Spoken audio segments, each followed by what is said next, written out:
You're not going to have a hard time finding somebody, a group, a church, that'll tell you what you want to hear.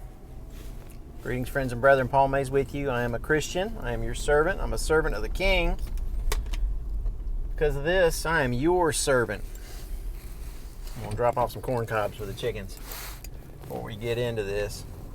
This message is regarding people who are told the truth at a congregation and they don't like it because it convicts them in their lifestyle.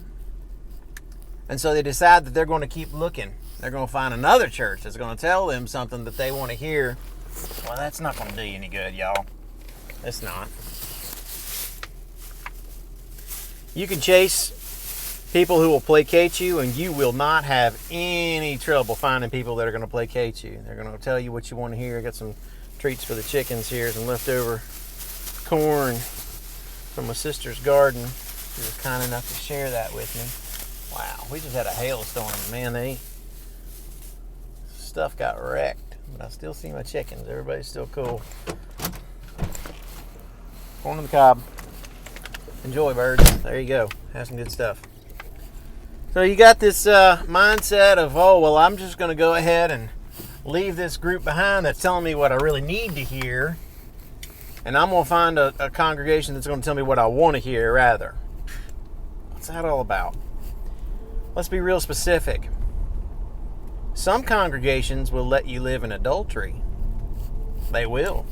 You know what you need to do with that? That's not the Church of Jesus right there. And it doesn't matter if they say it.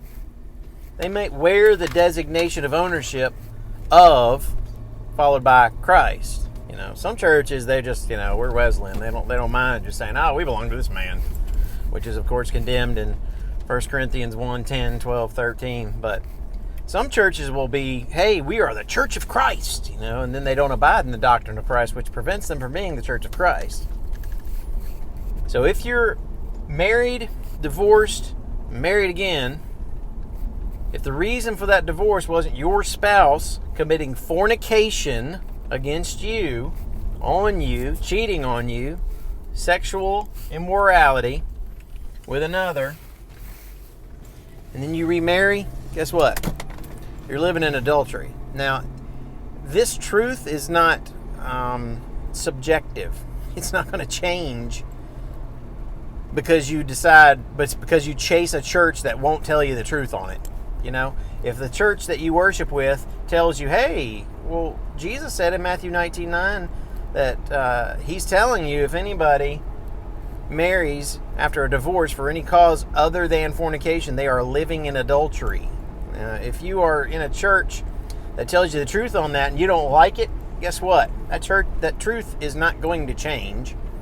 So if you're chasing a church that'll placate you, guess what? You are not going to have a hard time finding a church that's going to tell you, oh, you're fine. God, what they ultimately are saying, God forgives unrepentant habitual sin of adultery. No, he doesn't. If we sin willfully after we've received the knowledge, there no longer remains a sacrifice for sin. Hebrews 10:26. You know what Jesus has said about this. This is not difficult.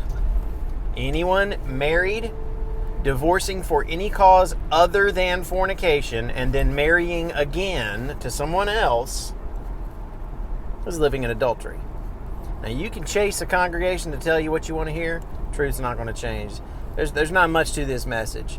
Stop chasing false teachers that coddle you and let you live in unrepentant, willful, habitual sin that's going to damn you eternally. I love you enough to tell you that hard truth. A lot of y'all are living in adultery, and the congregation you're worshiping with, they're not telling you the truth on that. So stop chasing churches that'll tell you that it's okay to live in that sin. And if you're in a church that tells you that's okay, you need to get out, because that church is not of Christ, despite wearing the scriptural designation of ownership, Church of Christ. Love you all.